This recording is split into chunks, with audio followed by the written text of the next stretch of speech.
how's it going? It's a late one, very late, but it has to be done. It has to be done, doesn't it? Yeah, Belfast Blues and boxing is what it is, isn't it? So, yeah, I was just watching an interview with Prince Nassim. I hope my voice is being picked up here, by the way. I'm going to have to speak a bit louder. Don't want to wake my neighbours. But basically, the interview was from about 8 years ago, whenever Kell Brook was getting ready to fight Golovkin. And Nassim was giving his breakdown and stuff, like, it was quite good.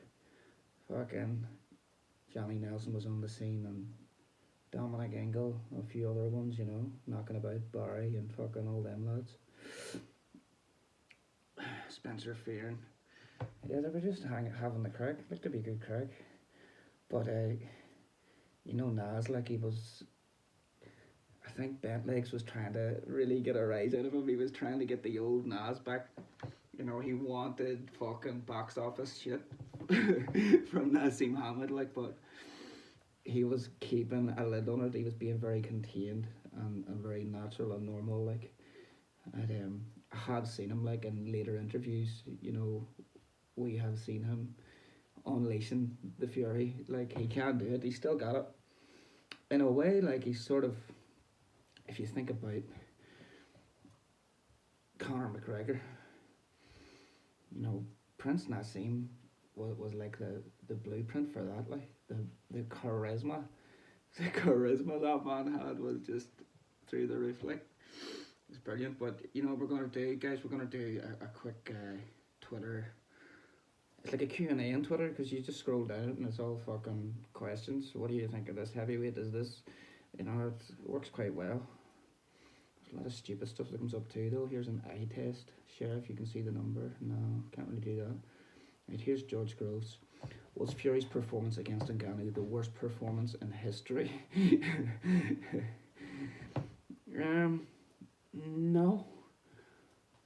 It was a very good performance. Tyson Fury did what he was supposed to do that night, in my eyes. It looked bad, but it was maybe supposed to. It just looked to me like he was laying off him a wee bit. He didn't want to really go in and punish him. I mean, we seen the ease with which Joshua was fit to fucking, get through to Ngannou and land on him. Fury kept on the outside. He was throwing wee jabs, but he wasn't committing like he could have done, and he wasn't stepping inside like he could have done. Now, that could be delusion. It might well be. I could have that one wrong, but sure, we'll just leave it open to the gods. There's another stupid illusion thing. If you see two people hugging, your right brain. If you see a dinosaur, your left brain. What do you see? It looks like a fucking dog. Anybody can see that's a fucking dog. Who knows, right? Here's Adam's boxing show. Who are some fighters of the past who may not have been elite, but on any given night they could give anyone, or an all-time great, a really good fight? Mike McCallum. That's what I gotta throw in there. Mike McCallum.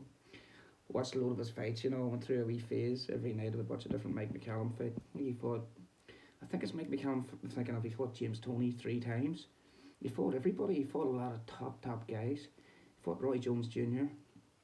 And again, you talk about Tyson Fury, the way that he fought in Ghana, Jones Jr., out of respect, did not dismantle Mike McCallum like he could have done, because he looked up to him as a young guy coming up. You know what I mean? Why is he going to go in there and fucking throw 4 right hooks in a row and knock him clean out? You know what I mean? He's not going to do that. But really good fighter. Very, very, very good fighter. Very skillful, and I think he was one of these guys, I think he's Jamaican, Mike McCallum. One of these guys that didn't really get the big star treatment, like all through the 80s. You had your Haglers and fucking Hearns and all the rest of it. And McCallum was in and around that era, but he didn't get them fights. maybe it just didn't make business sense or whatever, but he's worth a watch. Like, I think I'm gonna look that up just to see if I could be fucking talking about somebody else altogether. I think it's Mike McKellen. Let's see now, Mike McKellen, where are we here? Mike McKellen, Jamaican, that's him. Yeah, let's get a wee look at his record here, box rec. We'll see who all he fought, because he fought fucking everybody, like 49, 5 and 1, right? James Toney was his last fight. Roy Jones Jr. before that. Ali Saidi, Fabrizio Tiozo, Carl Jones, Jeff Harding. And this is later, like he fought fucking 3 decades, nearly 4 decades or something. There's James Toney again. Simbo Kalambe, I think that was a really good fight. Michael Watson, Frank Minton, Steve Collins, Harold Graham. You know, he beat Harold Graham and he beat Steve Collins, like. You know what I mean? Kalambe fought him a couple of times. David McCluskey, Donald Curry, Milton McCrory. You know what I mean? Like, he fought a who's who. Julian Jackson, Jimmy Shavers. I wonder is he fucking Ernie Shavers' brother? Let's see how we're getting down into the start of this thing. There's a guy called Betancourt, which is a very strange name. There's a fucking guitar player called Nuno Betancourt. Out of Extreme, a band called Extreme. They did more than words. Yeah. There you are, Mike McKellen. He's worth fucking checking out. Anyway, question answered. Let's get on to the next one here. Science girl. Look, more of these fucking things, man. 7 cars have met in an intersection and a traffic jam has been created. If one car was removed from the image, the rest of them would be free. Which car would you remove? Why did I even read that? Like, right, who's these people here? We're getting suggestions. Chris Eubank Jr., let's add him. Bing. There you are. Eubank Jr. And let's see, where are we here? Right, Bent Legs is on the fucking scene. Where would you rank Francis Ngannou in the world at heavyweight? Alright, well, we'll count it out. Usyk, Fury, 1 and 2. Yeah, Joshua's in at 3 now. He's a strong 3. Some people are saying he's got a strong case for 2 and put Fury in 3. Because of his latest show, you can't take Fury out of top spot. Like, I don't think. Right, 4, Joseph Parker's got to be in there now, hasn't he? 5, wow, what are we getting into now? Daniel Dubois, Joe Joyce, and fucking Zhang. Those 3 are sort of up and around there, aren't they? Maybe Hergovich and stuff. I think just due to popularity and how he's known and the sort of the magnitude of the fights that he's been in, you would still have to have him in the top 10, like. But realistically, if we see him continue as a boxer, chances are he's gonna slip down them rankings, you know. But if he does fight another boxer, it has to be somebody top 15. It has to be a name. It has to be somebody that potentially he can beat. Or look very good against, you know. I mean, it'll be big money anyway because it's him. There's always going to be that UFC crossover appeal. But 0 and 3, how's that going to look? You know what I mean? There's my fucking hat away. Jesus Christ, look at this fuck's sake. Yeah. I was watching a few videos on the YouTube today, you know, and fucking I was watching this guitar video, a guy doing jazz stuff, you know, and he was explaining this concept. It was all some of the craziest shit I've ever seen, so off the wall fucking shit. But it was right up my street, you know, when you just get something on your fucking timeline and you're like, yeah, that'll do. That was just made for me. Brilliant. Right, so there we go, we've done that. Right, which heavyweight pictured below do you want by your side in a street fight in their prime, right? Tyson, Joshua, Fury, Deontay Wilder, Muhammad Ali. Come on, it's no fucking question. Like Mike Tyson, each and every time. You know, Joshua would lay somebody out, no problem. Tyson Fury, he's got the bare knuckle gypsy fucking persona. Deontay Wilder, detonate a right hand and he'd probably kill the person. Muhammad Ali, he'll probably just fucking talk him out of it or something. Anyway, Tyson for me. Devin Haney, Allah knows my intentions, but this will be my last fight that I'm in training during Ramadan. I will fight before or begin training for a fight after Ramadan is over. Inshallah, Ramadan Kareem to all my brothers and sisters. Fair enough. Like Haney, it kind of makes you think of back in the day with Khan, because it was always Khan. It was like, fuck, he's away doing Ramadan. You know, you'd be reading about it or here, or what was he going in the training camp? No, he's fasting. He can't fuck him. He can't box. He's not even eating. Right, Clarissa the Goat Shields. Look at this. Saying, I mean, like she's stepping it up big time.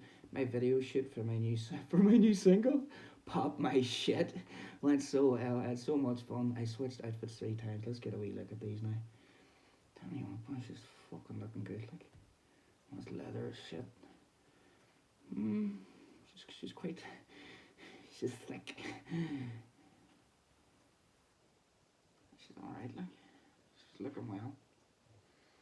Very nice. Better and white. Back again and ready to bring the violence once again.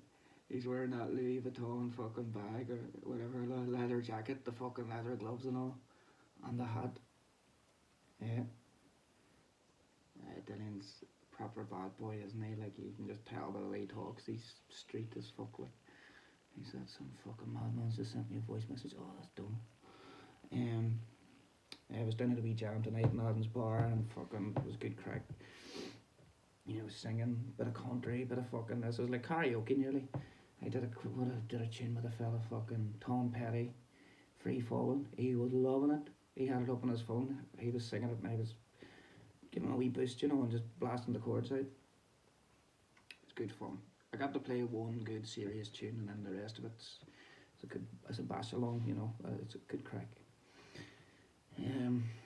Let's see. And yeah, this guy Dunn's a rapper. He borrowed my guitar and he busted out this tune. It was nice.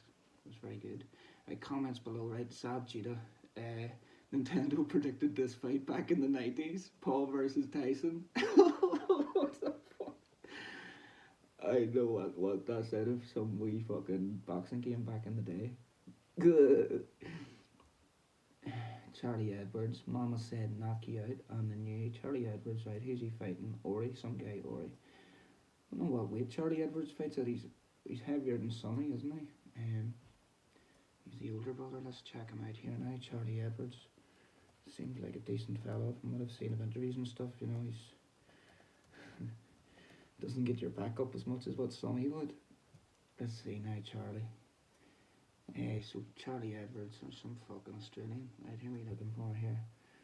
Islington, London. There's a fucking lot of Charlie Edwardses, like. Black Prince. No, that's not him. That's some boy from the States. And I spelled Charlie with a fucking L-E-Y, like Charlie Patton. And what do you call that black country singer? Is a fucking guy. Right, Bantamweight and Fly, I think this is him here. Because he's got a winning record. Fought flyweight at the amateurs and fights bantamweight now. So what's Sonny's down at fucking flyweight or something, isn't he? Yeah. So 18-1. Yeah, George Azori, he's got a winning record anyway. 17-3-1, won his last 6. It's for the WBC International Silver title. There you are, 10 rounder. Yeah, fair play them. Let's see what the frig is going on here, boys. DAZN Boxing. A return to MMA, stay in boxing. What do you want to see Francis Ngannou face next? Who do you want him to see him? Don't really care, like. Don't really care, but it's got to be a blockbuster fight. He can't just go back to fighting fucking Joe Schmo and UFC, like, even if he is the champion. He's into that sphere now, isn't he? Like, it's got to be fucking like an exhibition style mega fight. If he fought Conor McGregor, I don't know how they'd work that out. Conor McGregor, you know, judging by his Instagram, he's up around fucking heavyweight anyway, so maybe they could arrange that. Can anyone name this? No, I don't. Look, more of these fucking things. That's all I'm getting, man. Where's the boxing? Right, here's Ryan Garcia. Sometimes I just do things. Throwing a jab, moving around his left. There he is. Steps into the right. Moving off again. Nice footwork. You know, he's fucking some snap on his jab. Speed and power. Yeah, he has a bit of a jerk thing as well. You know, when he's done his powerful shots, like this. The wee trigger thing, his whole body sort of fucking twitches or something. It's a very funny style he has, you know. I watched, when I could see the highlights of it right enough, but it was the fucking what the fuck was it? Him versus Javante Davis, and I thought he looked great in that fight. You know, not necessarily as he put in a great performance, but the first couple of rounds he was frenetic. You know, his movement, and it was a good fight to watch. You know, in terms of the styles of the two fighters, he was right on him with the movement, short steps. You know, it's very good. You know, he when he's good, he's great, isn't he? And then when he's shite, he's fucking awful. Yeah. Well, I kind of like that though. You know what I mean? Compared to someone who's just fucking straight all the way, just consistent. This but fucking boring, isn't it? Like, who's this now? Big country. I have no idea. Frank Martin. So he's fighting. Is that Javante Davis fighting him? He looks big. Big boy. Michael Benson, Mike Tyson, 57, posting footage of himself hitting the heavy bag during a photo shoot today ahead of the Jake Paul fight. Now, I like the way Michael Benson has phrased this. Yeah, Mike Tyson, 57, posting footage of himself. Well, why couldn't you have just said footage of Mike Tyson? Yeah, who is 57, so I don't know if you want. Oh, Mike Tyson, 57, posting footage of himself. What a fucking idiot. Fuck off, Michael Benson, you fucking journalist bastard. Let's see now. No, he doesn't look too fucking hot. Like, it'd be an interesting one, won't it? Like, I mean, I was talking to my ma about it earlier on. Like, this is the fucking reality of this shit. Like, fucking, it's Jake Paul. I like if your fucking mas and kids and shit are into it, and it's like, I think for obviously there's big money in it. Like you can't see Tyson being into it for boxing reasons, and for somebody who's like such a respecter of the sport and a historian and all, like. But I think he's gonna enjoy the exposure and the fact that his story then to that generation and that demographic of the fucking Jake Paul social media guys, Mike Tyson will be exposed to them in more detail, and his story and his legend will then, you know what I mean. It'll be more. They'll get to see all that, and then he'll get to talk about it more and get to look at it with a new perspective from this age, and there'll be lots of chat and stuff like that. So I think I could see that being a lot of the interest in it, in the story. But they're trying to get all that nice fucking serious, interesting fucking stuff, and Jake Paul will making faces and fucking doing stupid shit.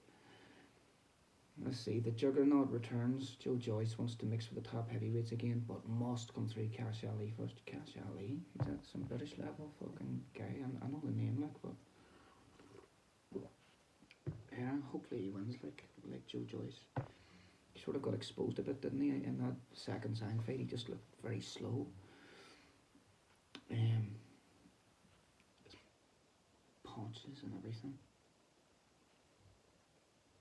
Can hear noises outside. We're in East Belfast. You don't want to be making too many noises or hearing any at this time of night. Here's Ryan Garcia. Ryan Garcia beats up his security guard. That's some social media thing too, isn't it?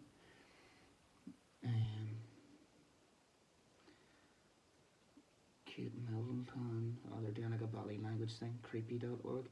Why is there so much crossing on this Kate Middleton image, right? So this is the fucking holy image or the royal fucking thing. And all the Waynes and everybody's like holding their fingers and looking real like awkward as if they're like really fucking traumatized and shit. She's crossed her legs and then her feet around her legs too. I don't know what the whole fucking drama of it was really. I didn't really look into it. What's the first game you think of when you see this logo? Sega, Sonic 2. Yeah, they're good games. Like, I was a Nintendo, like we were a Nintendo family, but you know what I mean. If you're out at your cousin's house or something and you had to play Sega, like Sonic was solid. Like, Boxer expected to announce Lauren Price Cardiff show this week. Ben Whittaker, Wolverhampton outings are in the works, with Louis Edmondson rumoured as an opponent. Callum Simpson expected to face Zach Chile for the British and Commonwealth in Barnsley. Got to love the strategy. Well, I don't really know who most of those fighters are, so I can't really see what the strategy is. But I suppose that's an interesting point made here by Declan Taylor, senior reporter at Boxing News Ed, co-host at the George Groves. It's that fucking person, that Declan Taylor, the co-host. He's a snidey cunt. He seems sound though, like just when they have their wee podcast. I watched the one with the streets. You had to get Mike Skinner on from the streets. It was a weird fucking setup, one of those awkward fucking situations, and they had to get through. I couldn't believe it. They posted a part two. The first one was that bad, you know what I mean? And they put out a part two. Like, I think it was all friendly enough, but it was a lot of tension on it, you know what I mean? And him and fucking Grove seemed to thrive on that, particularly him. You know, first impressions. I don't watch that George Groves podcast that much. I like George Groves. Don't get me wrong. Who would you like to see Francis and Kenny Figure? You've seen that. You fucking. Here's Sonny Edwards, special delivery. It was him with his mum, I think, giving her flowers. Boxing Ryan Garcia pulled out. Barboza replacement set. April 20 in New York. See, this is somebody called Boxing Ho. I've got them on my personal Twitter as well, and I'm not even following them. It's just come up for me. And they seem to come out with all sorts of sensationalised fucking shit like all the time. Oh, we've got the scoop. It's probably true, but non-aesthetic things. Alright, this is fucking mad. Let's see. A 30-year-old man named Kyler E. Finger was found dead after crawling into an airplane's engine at Salt Lake City Airport in Utah, US, after missing his flight to Denver, where he was headed to visit his sick grandfather. Oh, this is a fucking essay. He broke through an emergency exit at the airport and was later found in the engine following a report of the breach. What the fuck? You gotta rate him in a way, like the lengths he would go to. This is more fucking. Alright, well, we gotta read this. Morbid knowledge against, Twitter just throws you up this shit, you haven't asked for it, like. Here, read this. Okay, man. Kevin Briggs is a former California Highway Patrol officer who has stopped more than 200 people from committing suicide in the Golden Gate Bridge.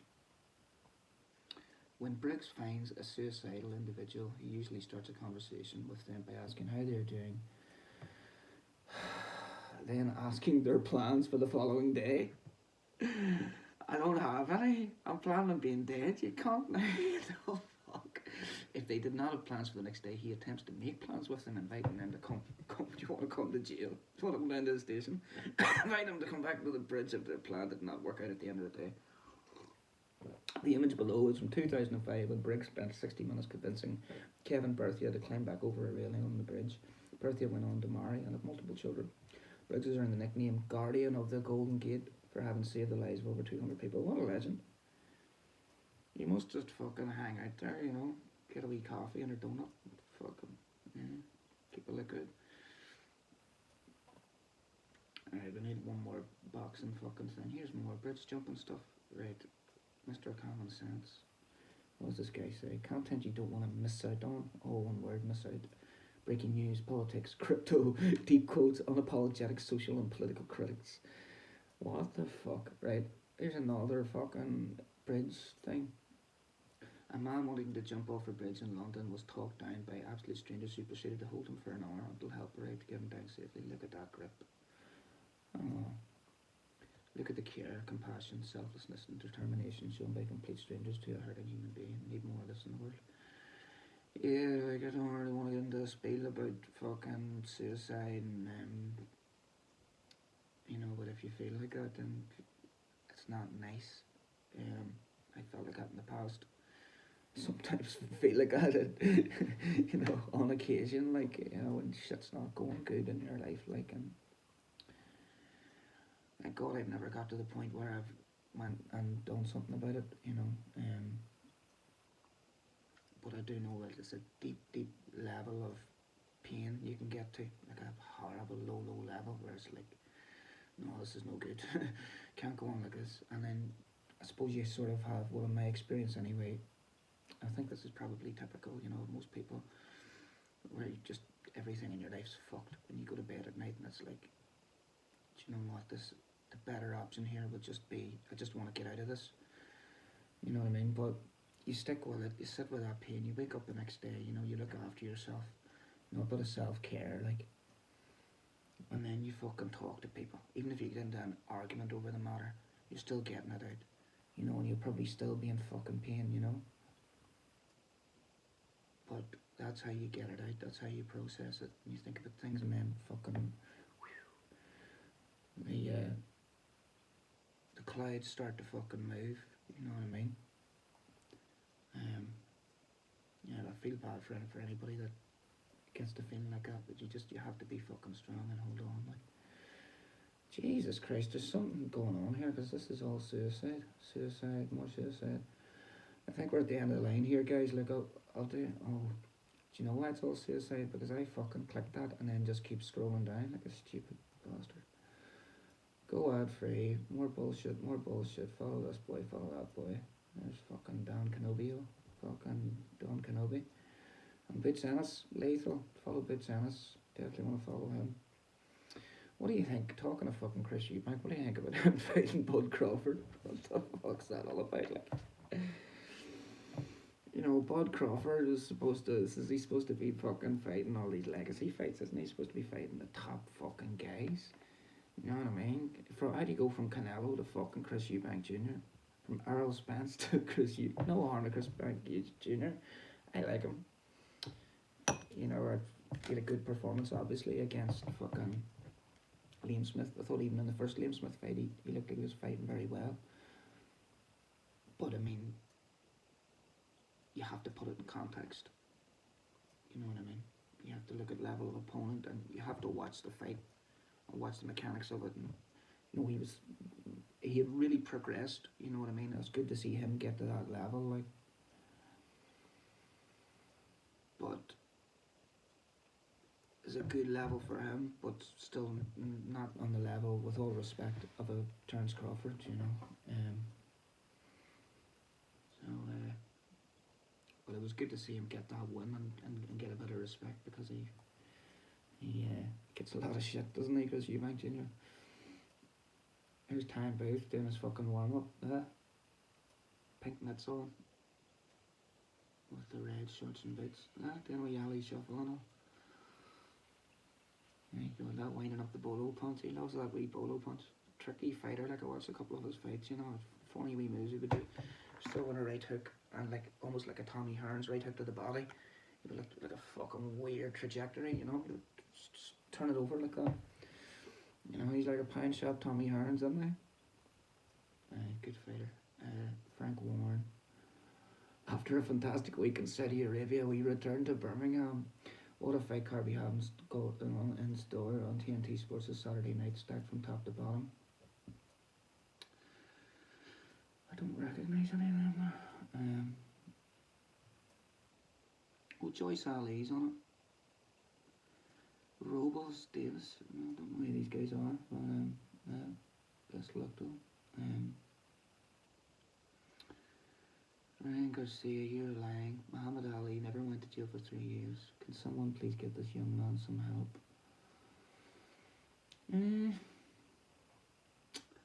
Well, you know, you're sort of contradicting yourself there. This guy, I'm gonna fucking end this in a wee minute here because we're getting close to the 30-minute spot. In my opinion, this guy's contradicting himself. Again, it's a toxic, you know, composition with this fucking tweet. Hey, Ryan Garcia, you're lying. Muhammad Ali never went to jail for 3 years. Can someone please get this young man some help? You see, that's disrespectful in itself, the way that he's phrased that and the way that he said that, the tone of it. And, you know what I mean? On the one hand, you're saying, can someone please get this young man some help? You know, this guy's obviously sick. He needs some help. He's met. You know what I mean? It's like, what are you trying to say? Do you want to help him? Or do you want to hurt him by writing something fucking really sarcastic? You know what I mean? That's what I don't like. You know, if you're gonna be a fucking dickhead, just be a straight out dickhead. Don't be a fucking passive aggressive snidey bastard. Please. So Ryan Garcia.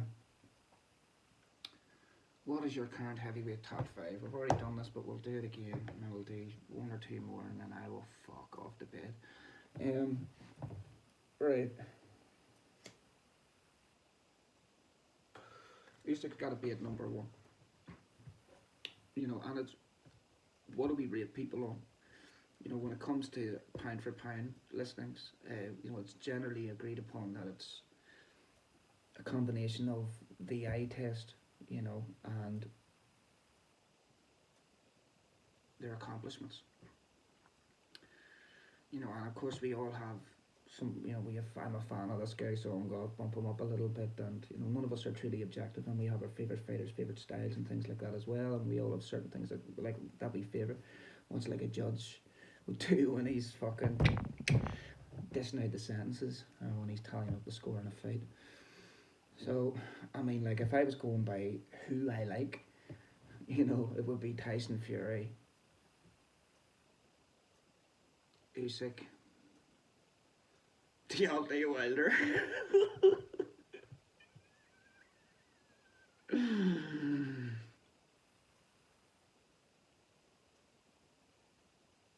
Joe Joyce and Anthony Joshua. Yeah.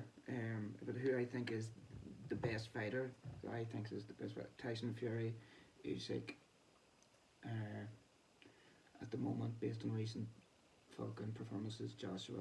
Begrudgingly stick him in there at number 3. And, I don't know, whoever else after that. But, like, with the most objective, I would have to go with my earlier fucking thing. That was just like, Usyk, Fury, Joshua, Parker. That number 5 spot's a tricky one. Like, Daniel Dubois, what has he done to earn that spot? You know what I mean? But he's certainly in the conversation. Joyce has come off the back of 2 defeats, so you can't really put him in there. Zhang, well, he just got beat by Parker, and he got beat by Hrgovic. Did he deserve to lose that fight? Did he deserve to lose the Parker fight?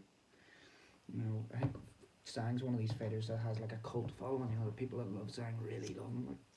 I like him too. The business is what it is. Alright, let's fucking do a couple more of these. Tyson Fury on Instagram today. The most brutal training method ever. Oh wait. A man was caught shoplifting. Look at what he did to get away. I think he's gonna throw a heart attack or something. Let's see. A man looks like a kid. The other 2 guys are massive. Well, he's a security guard. It's a wee skinny kid. It's a fucking teenager. What's he gonna do here? What the fuck? How did he do that? I think he just did he smack them all up? He fucking did something to get out of the way.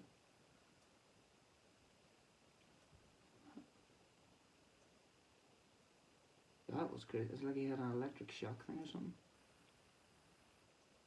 He spat at them. I don't know. I don't really get that. Okay. Come on, guys. Come on.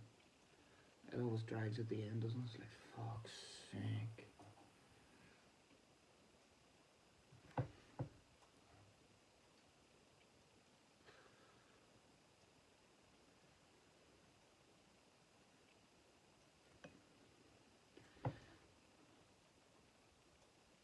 Right.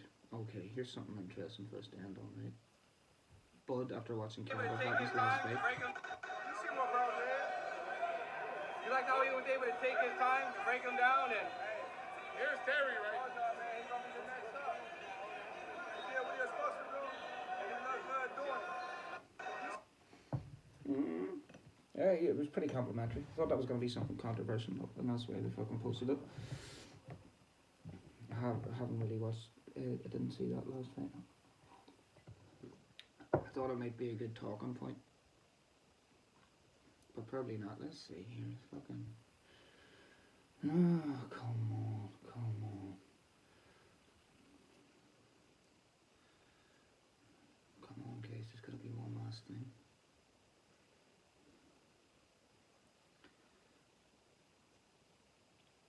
Right.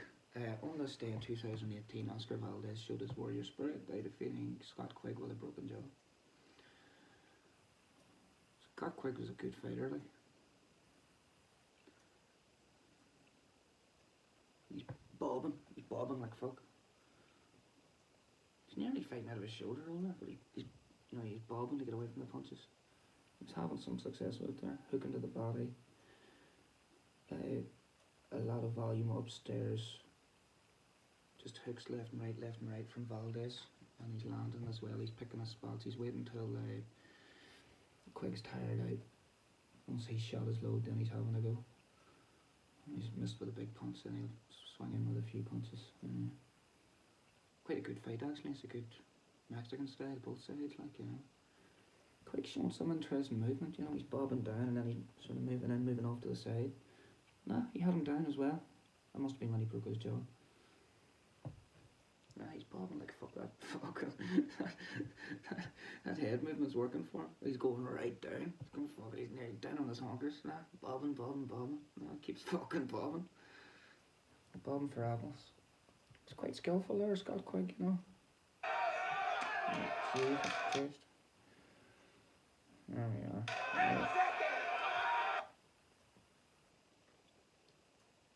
He's sort of coming in with the head down quick. Fighting like that, so he's not correct. Well, a lot of the punches there, they are a big hug at the end. Dude, warriors. Now him with the broken jaw. Aye, guys, that is it. That is it. Oh wait, is there one more thing? No. Right.